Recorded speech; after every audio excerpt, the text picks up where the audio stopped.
Hello, folks. This is Joe from MIGeekScene. I'm here with Clifford Chapin at JAFAX. Clifford, how are you doing, sir? I'm doing all right. How are you doing?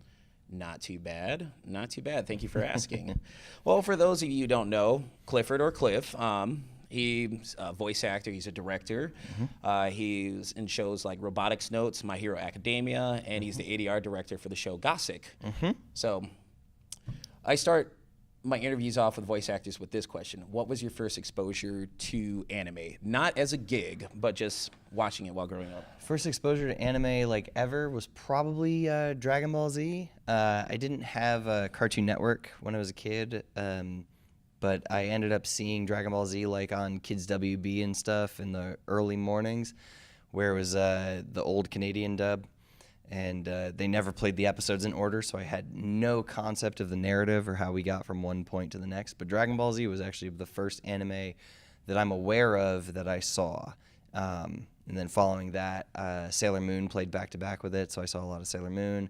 Also not in chronological order, so I never knew what was going on with that show either.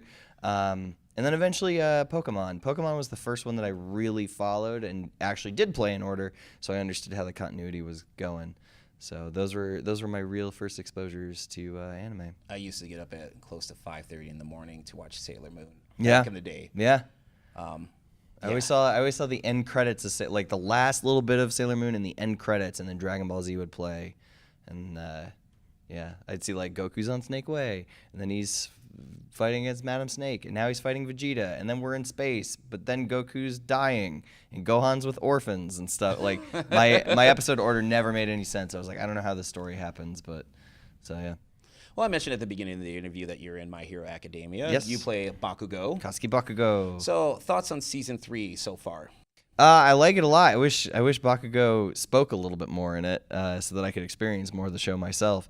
But it's been a good season. It's been really cool. There's been a lot of talk and stuff about Bakugo in the season because he got captured and stuff. Spoilers. But during those scenes, Bakugo is not very active. So there's been a lot of like me going into the booth and Colin being like, okay, all these things happened to you, but you didn't say or do anything during them. So I was like, oh, cool, okay. But it's been a good season. I'm really looking forward to more of it. I always am with My Hero. My Hero's a great show. So the next topic I want to touch upon is not necessarily a question, but I did enjoy Robotics Notes while doing research on you. I mean, one of my favorites. Yes. Since Steins Gate came back with a new sequel, maybe there's a sequel anime down the road for Robotics Notes, because I know that there was a new game called Robotics Notes Dash that was recently announced, so maybe you'll be able to revisit that character down the road. I'm hoping, man. I'm really hoping, because they did Chaos Head, and then eventually Chaos Child, and so now that Steins Gate's back with a sequel, I'm really hoping Robotics Notes pulls one too, because I loved that show. That's one of the characters that my friends who knew me growing up, when they saw that show, they were like, "You're not even acting. This is just you. Kaito is so me." So I'd love for Robotics Notes to get a sequel of some kind to go back to that world. And while I was doing research on you, I checked out the show Gossick. So why is that? I know that you were the ADR director for that. Why is that show so special to you? Gossick was an interesting case because that show came out in like 2011. The anime originally premiered in like 2011. It was originally licensed by Bandai, and I think it was supposed to get a dub. Whether a dub was ever in production, I don't know. I would love to one day hear if it was and just hear who the cast was going to be for a Bandai dub, but I don't know if it was. So it was a show that, it kind of hung out in limbo forever, and people really cared about it. I remember it being popular so many years ago, and so when it kind of fell on to me that they were like, hey, we're going to have you direct this show called Goseck. I was like, oh, cool. And I had never seen it, but I'd heard about it a lot. And so I started watching the episodes. I was like, oh, my God, this show's really good. I really got into it. I liked it a lot. And so I wanted to produce a dub for it that was worth the wait. For all the fans who were big fans of Goseck from when it aired originally and were waiting for a dub, I wanted to produce a dub that was worth the wait.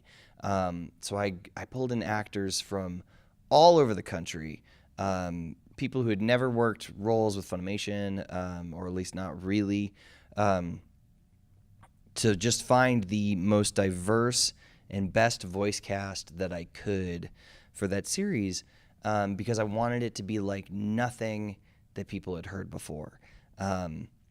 So that when people would watch it, they weren't going to be completely sure, like, was this recorded in Texas? Was this recorded in LA? Was it Dallas, Houston, New York? Where was it? So I really wanted that show to be, the dub for that show to be special, because I felt that the show itself was special and deserved that, and that the fans who have been waiting that long deserved it as well. I mean, it was a good show.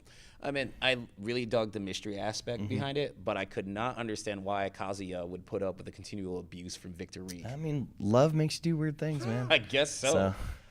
So enough about the shows that you've worked on. I would definitely like to dive into some of your background and personal stuff. Okay. Nothing too personal, nothing TMZ.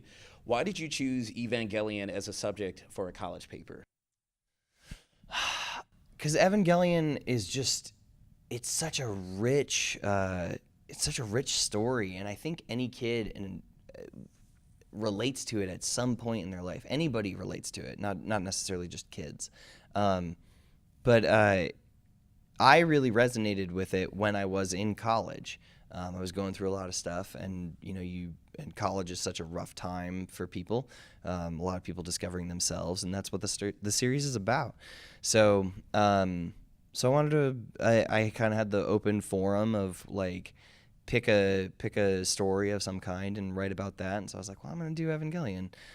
So I picked that, and then that was cool because like now these days, right now, I'm directing Darling in the Franxx, which I always think of as like a spiritual sequel or a spiritual successor to Evangelion. So it's just crazy how much that all comes around. But yeah, I don't know. That was really what it was, is that it was something that was really personal to me at the time. It was resonating with me a lot. And so it was kind of the subject that was already on my mind. So if I had the free form to write about something, that's what I was going to do. Okay. Why do you feel that the ending of the original series is better than the end of the movie? Because the end of the movie, I feel like there was no happiness at the end of that movie. There's no happiness in it. It feels so... Man, I don't want to say this way, but it's the only way I can think of it, is it feels so hopeless. Shinji chooses life, and the world is so desolate and destroyed. And though someone else chooses life too, he struggles with that. And he just is so depressed and still in that space. So when that movie ends, you don't really feel good about it. Even though he's made what we would all decide would be probably the right choice or the good choice, and it feels so hopeless and vacant. Whereas the series ending, even though it's so abstract, he's coming to the realization. We see him come to the realization that life is worth living, and so that's very powerful. And even though it has this weird sequence of him standing on the earth and everybody saying congratulations, it just is such a happy moment. It feels like there's hope at the end of the series, whereas at the end of the movie it feels like there isn't. So I've always preferred, not that I have anything against the movie ending. I think the movie ending's terrific too. But if I'm in that mood that I need something positive, the series ending is the way that I'm going. Okay. So another series that, from what I understand, that you enjoy is Samurai Champloo. Mm-hmm. Champloo. Have you ever met any of the cast members and told them of your love for the show? I actually have, or at least I've met some of the cast members. I try to. Is it one of those things like you can't, like, you're a fan of them, but you got to play it cool so you won't like fanboy out in front of them? Kind of. I mean, I've never been really one to fanboy out anyway. There's a very specific little facet of myself that I would probably ever fanboy out on. And while I love Samurai Champloo, mostly I just have a lot of respect for the people that were involved in it. I don't know that I'm, an avid fan of any one of them necessarily, but I have met Steve Bloom. He and I have been at several cons together now, cool dude. And he's a wonderful human being. So it was very nice getting to meet him. I think I've worked with some other people that have been on that show. I've directed Johnny Bosch like twice. He was one of the episodic characters of that series, and and for him it's almost weirder because I was a big fan of like Power Rangers growing up. But beyond that, I've never really spoken with any of them about the roles that they did that meant a lot to me, just because that's not the type of person that I am. But because I also just separate the role from the person. But I do respect those guys a lot, and I think they at least would know that. I mean, that's what I try to do whenever I'm doing interviews with people. Right. I mean, obviously you've done all this cool stuff, but I'm not going to be like, oh my God, Bakugo, the entire time, because I'm sure like you appreciate the questions that people come your way, like at least in interviews and stuff like that. But there's more to you than the characters that you portray. Sometimes there's not. Sometimes there's only the character. So that's fair. Some of the I wanted to talk about actually one movie in particular. Mm-hmm. Why is The Apartment with Jack Lemmon one of your favorite movies of all time? Oh my goodness. Just because it's the perfect film. It's just beautiful. The Apartment with Jack Lemmon, Shirley MacLaine, wonderful, wonderful Billy Wilder film. Jack Lemmon just plays this character, C.C. Baxter. He just plays him so perfect because he's just the normal man. He's just the normal guy that is kind of stuck in a situation that he didn't really want to get into. He was just trying to be a nice guy, and now people are taking advantage of him, and he knows that people are taking advantage of him, but he doesn't really know how to get out of it. And he's in love with this girl, and he wants to get her affection, but he's a nice guy too. But he's not the like internet nice guy, where it's like, but I'm such a nice guy, you should want to date me. It's like, no, he's just actually a genuine good person, and he acknowledges that her feelings are for somebody else, and he respects that those feelings are for somebody else. I don't know. It's just such a beautiful film, and it works out for him that she eventually realizes that she's getting taken too, and that she's being manipulated, and that like, man, all these bad things are happening to me, but there's this really nice guy who actually looks out for me and cares for me. It's just such a wonderful film. If you've never seen it, it's completely worth the watch. I wasn't able to squeeze it in time for doing research on it doesn't matter. You should check it out totally after the fact. Down the road. Yeah. Why is he one of your favorite actors? Jack Lemmon was just so immensely talented. He just completely embodied the role that he was playing. When he was in a scene, he was the character. The character was real. And that was the case for him on anything that I've ever seen him in.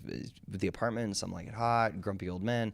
Like he was an incredible talent who took his acting craft very seriously, and he had such amazing comedic talent and timing. In The Apartment, there's a great sequence where he's got a bad cold and he's squirting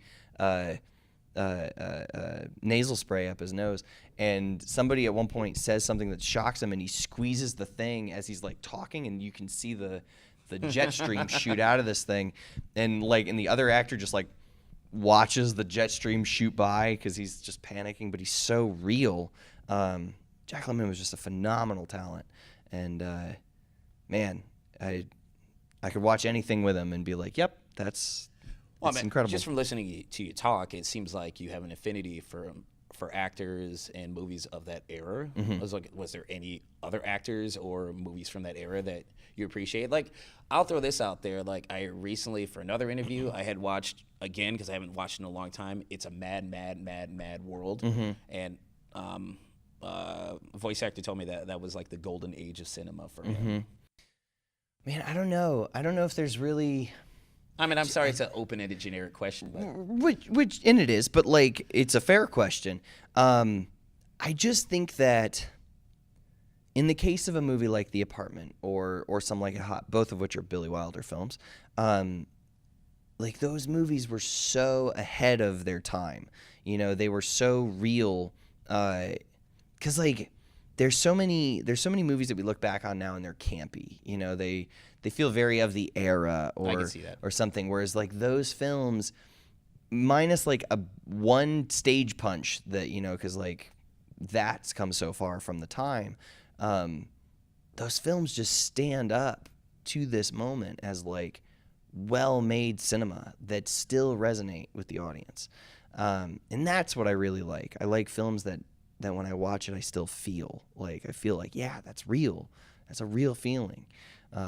So yeah. So I take it you're not into B movies? Not really. Like, I like things that parody B movies or campiness more than actual campy B movies. Black Dynamite? Yeah, Black Dynamite. Black Dynamite is a fantastic film. Oh my goodness. I was just telling somebody about that the other day. I was like, Black Dynamite is one of the greatest movies to have come out in the last. Dr. Wu has a zest for kung fu treachery. Oh my God. I threw that before I got in the room. Like, it's just, it's so funny.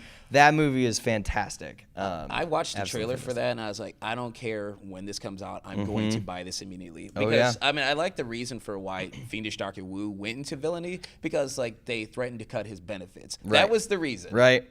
It's just, it's such a genius film.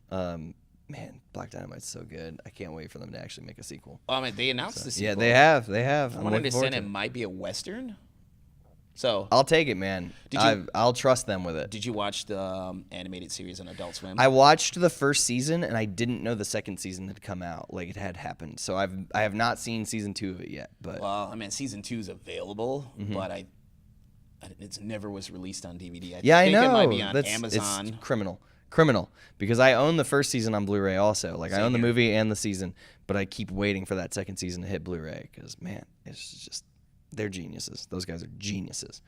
So I've actually met the guy who played Bullhorn. I was at New York Comic Con a few years ago, and man, he doesn't look it in the movie. He is tall. He is a tall guy.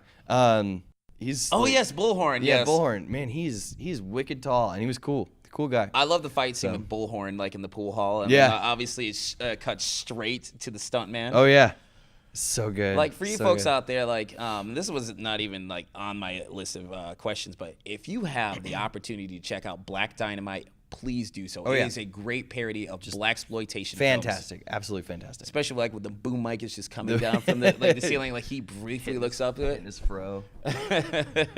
So good, so good. So I wanted to talk about, like I was talking to you a little bit yesterday, one of your favorite things, comic books. So I'll start out with this one. It's an impromptu question. What did you buy from Vault of Midnight yesterday? I bought the hardcover collection from IDW of Transformers vs. G.I. Joe. Okay. I have not read that series. I've heard good things about it.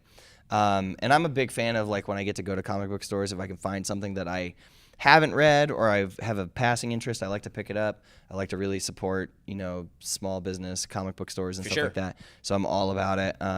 So I picked that up yesterday. Haven't started it yet. I might read it a little bit on the plane. Or it might just wait because I got a lot of books on my to-read list right now. But I picked that up. Yeah, that's the book.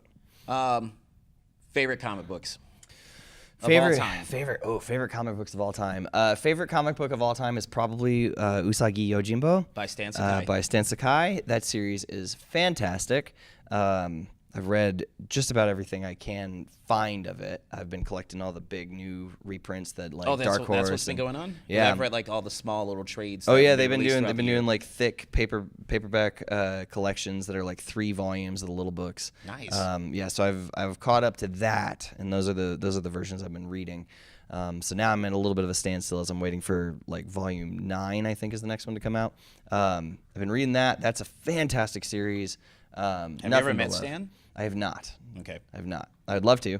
I've tweeted at him a few times. I'm sure he thinks I'm weird, but that's okay. So Usagi Yojimbo, Jonathan Hickman's just about anything is fantastic. Any books he's written, I loved his Fantastic Four. Secret Warriors, the Secret Warriors series he did, one of my all-time favorite series. With its focus is primarily on Nick Fury and a subset of like superpowered people who are like the children of supervillains. Like, they have inherited superpowers from supervillains, but they aren't really active as superheroes. That series is excellent. It's super, super good. I actually had the privilege to work on it a little bit when I was an intern at Marvel when I was in college, which was awesome. My name is not in any of the credits, but I did do some work on Secret Warriors, which is awesome. Man, what else? I'm a big Amazing Spider-Man collector. Been reading that all the way through as much as I can, and trying to go back and read older books that I haven't read. Man, a lot of books. I like East of West, Saga. If you're a comic book person, you're not reading. If you're a comic book person, you're not reading Saga. I don't know what you're doing. Saga's excellent, and consistently excellent. So, I mean, I've read the first 2 omnibuses of that. Yeah. It's like my friend was telling me for like the longest time, like, dude, you got to read this. Like, I get my books through the library because, as you know, collecting comic books, that's expensive. It gets expensive, yeah. I mean, so I was like, I'll just check it out through the local library and whatnot and request it throughout the state of Michigan. Yeah. So, since Spider-Man is one of your favorite characters, what are some of your favorite stories, including the old webhead? Oh, man. Favorite stories of Spider-Man. First of all, I'm going to say the Spectacular Spider-Man animated series was just pure excellence. The one in the 90s? No. The one from 2000s. Spectacular Spider-Man. It stars Josh Keaton as Spider-Man and Peter Parker. It came out while I was in college, and it got canceled prematurely when Disney bought Marvel. But it is excellent. That is a great animated series. I thought no show was going to ever dethrone the 90s animated series, and then that one came along, and I was like, ooh, it's just that little bit better. And the 90s animated series is great, too. And will always hold a special place in my heart because that's what I grew up watching. Maximum Carnage is one of my favorite comic events.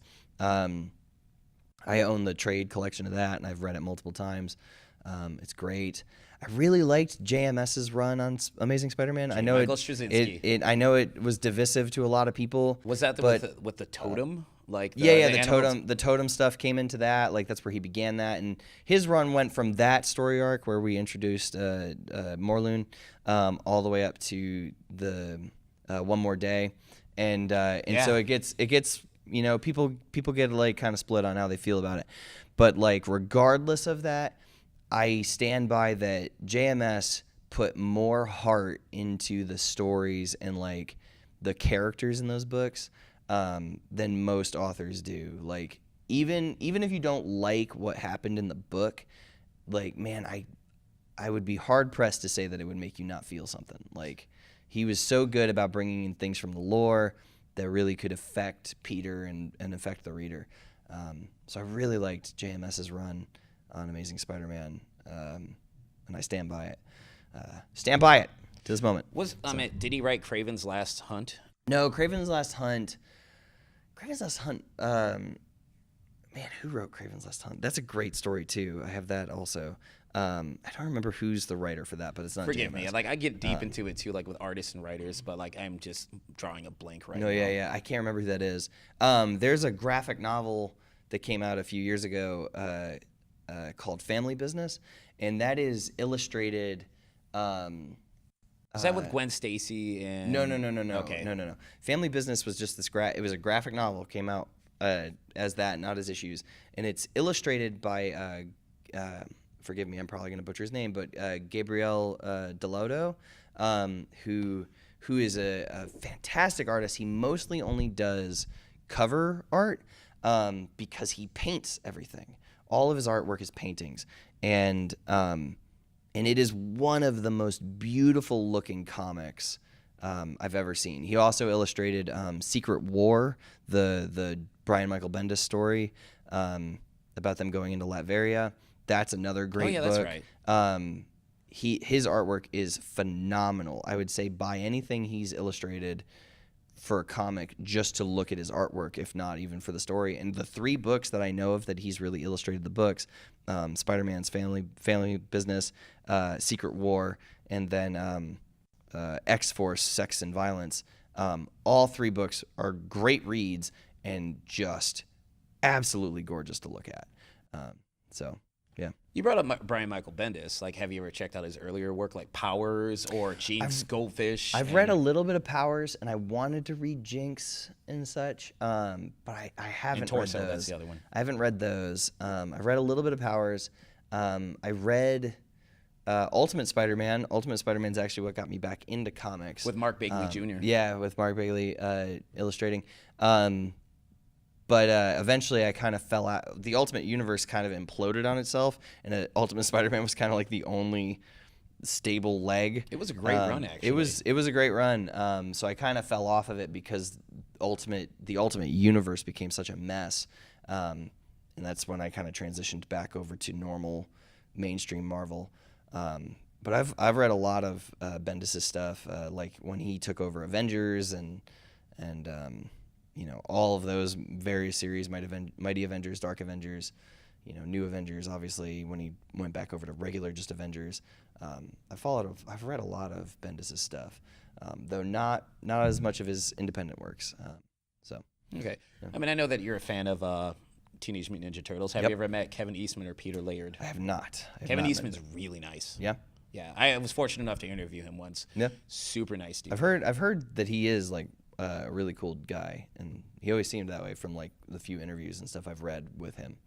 But Ninja Turtles, one of my biggest influences. Actually, this past week, directing the next episode of Darling of the Franxx that's going to come out, I actually showed 2 actors clips from the Ninja Turtles movie from 1990, and I was like, "Hey, just listen to this. This is what I want you to think about as you're delivering this line. Like this is an akin moment, like right here." So, man, Ninja Turtles is very influential. So when you watch Darling of the Franxx, know that Ninja Turtles was behind it a little bit too. So, so you mentioned Jonathan Hickman. Mm-hmm. Why is he one of your favorite writers? He just always produces a story that I cannot predict. He's such an expert at like being unpredictable in the story. Like you just don't know what's going to come up next. Exactly. You don't know what the person's going to say. And I feel like he is the master of writing the most badass line you're ever going to see on a page. Like there's so many stories where you read a line, you're like, "Oh God, that was cold," or like it just pumps you up or something. There's a great line. I always talk about this one. This is from Secret Warriors, and it's pretty early. Secret Warriors steps in where Norman Osborn has taken over S.H.I.E.L.D. and has converted it into Hammer. And Nick Fury wants to take back the helicarriers. And so him and a bunch of the Howling Commandos are going to go on this mission to do this. However, a lot of the people who work for Hammer were former S.H.I.E.L.D. agents, and they're people who just, they're trying to provide for their family and stuff like that. And this one guy is saying to Nick, we got brothers on those ships, man. Like, we got people who have fought beside us, and they're just trying to provide the best life for their family that they can, and they're still trying to do good in the world. They're just, they're working for Hammer now. That's what Hammer's become, but they're still trying to do what's right. Now, you tell me true, Nick. What are you going to feel when you put a bullet in one of our friends? And Nick Fury just goes, recoil.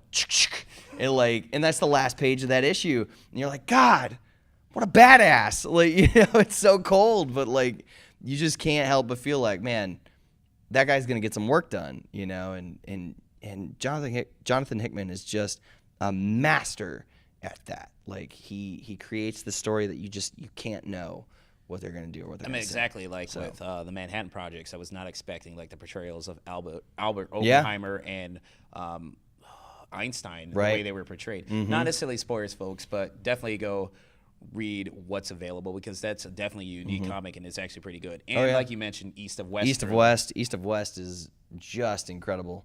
I stopped. The last issue I read is when the son of Death was finally released. Oh yeah, released into the world, but he's being manipulated. By the balloon. Yeah. Oh man, it's so good. That's such a good series. So I did want to talk about as we're wrapping this up about your internship at Marvel. What were you hoping to accomplish? Like, was it going to help you improve as a writer, or I don't know if you were an artist, or like the business aspects of it? What were you trying to learn? Well, I was an editorial intern, so I worked a lot for the publications. I wrote a lot of the recaps that were in the fronts of issues. Wrote for things like Guardians of the Galaxy, Fantastic Four, which was Jonathan Hickman's thing, Secret Warriors, Young Avengers, like a lot of Siege. Siege was the event that was going on at the time. Okay. So I was working on. Oh yeah, that's right. Yeah, so I was working on the recaps of those, and like I'd have to find artist reference to send off to people. I had to find I had to find artwork of the next Avengers from that animated movie to send to John Romita Jr. To draw for Amazing artist. for Brian Bendis's start of Avengers when all of that closed and he relaunched Avengers proper.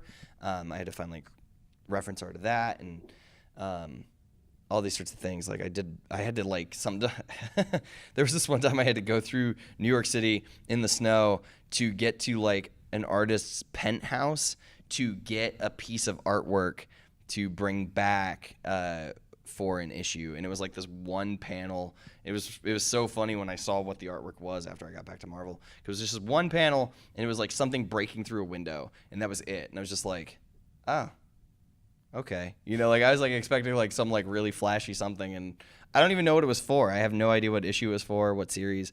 But I was like, oh, cool. All right. But as far as like what I was hoping to accomplish, I mean, not really anything. It was just kind of something I wanted to do, and it was production related. And I've always been very passionate about comics, and just wanted it to be a springboard for whatever else I could spin it into. Like it was a cool experience, and I thought it'd be cool to have on a resume. Odd story.